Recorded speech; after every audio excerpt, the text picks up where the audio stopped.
Hello again, you're watching the Scrapline Model Railway Weathering.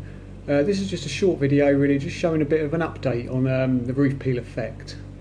As you can see on this Class 56, I slightly changed the techniques that I did to create the peeling effect, and I've done this on the side of the model using sort of a different underlying base coat, and the effect of the peeling seemed to turn out a lot better than it did do on the previous video of the Class 50's roof.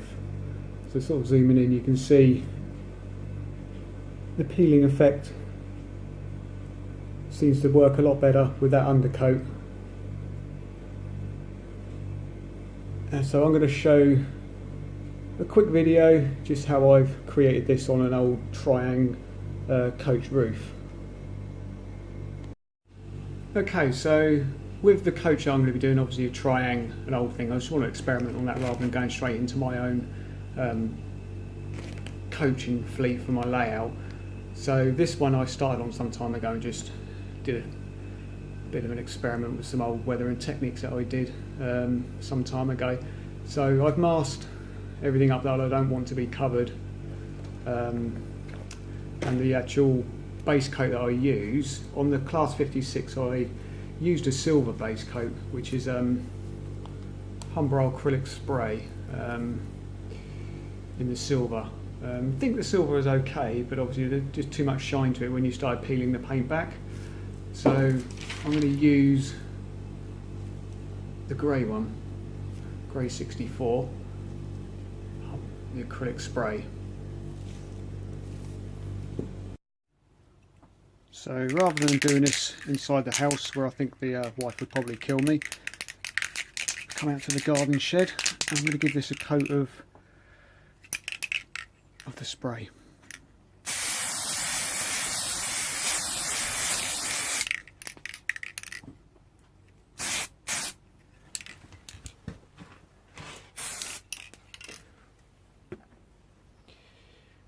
Leave that to dry.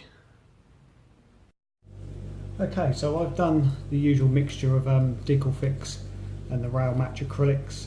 This time I've actually applied less of the Decal-Fix. I think it gets a bit too runny, and when you start applying it to the acrylic spray, it does have the tendency of dispersing if it's too thin.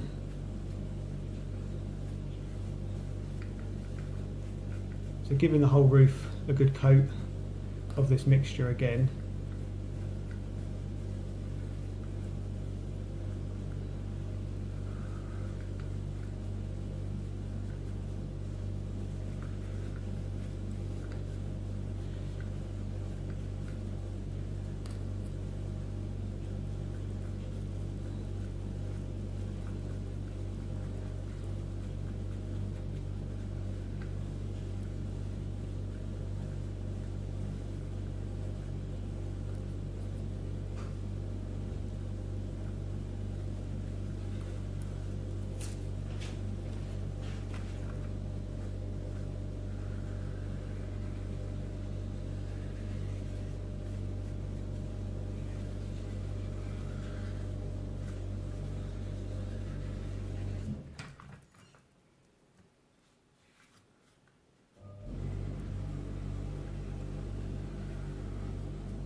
So you've got better coverage on there, simply because obviously with the less Decal-Fix mixture that you put in there, it's the paint texture itself is a bit thicker. So I think probably another coat on top of that should be sufficient enough. Okay, so I've given it two coats of thinners, let the first one dry, stuck another one over it, and hopefully now it should have done enough to be able to start peeling this stuff back.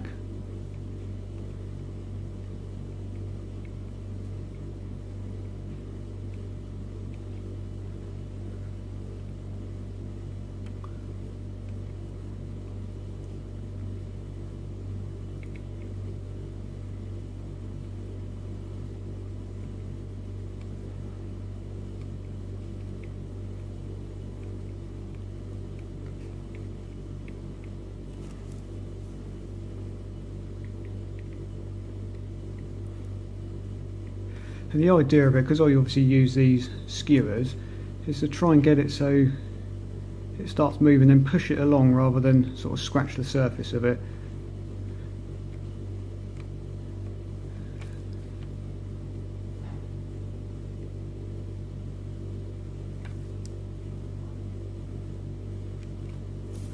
Again, if you feel it's not quite soft enough, just keep on applying the thinners to it until it's got it to the point where it's going to peel nicely.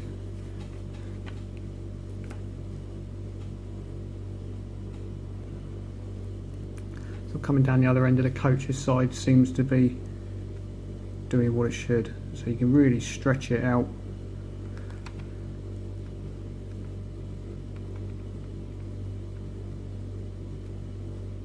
And as you can see, it lifts away nicely and leaves the acrylic spray base coat intact.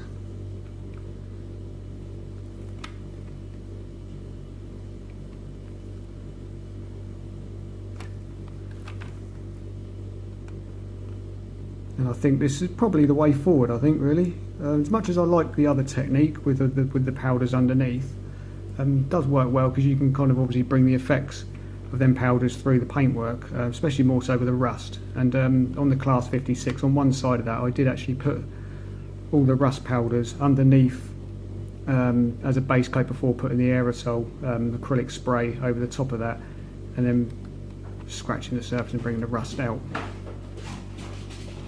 Okay, so I've gone over what I think is enough with the roof. As you can see, the effects on this I think are a lot better. You get a much better peel. So again, once you've got that peeling effect done, just set your weathering tones into the roof. You know, you don't necessarily have to go too heavy. You can add a few spots of rust here and there to it. And of course, when you're peeling away, if there's any areas where obviously this layer of paint peels away and it gets a little bit too much, then just break away anything, break it off, so you obviously don't have too much paint sort of sagging down.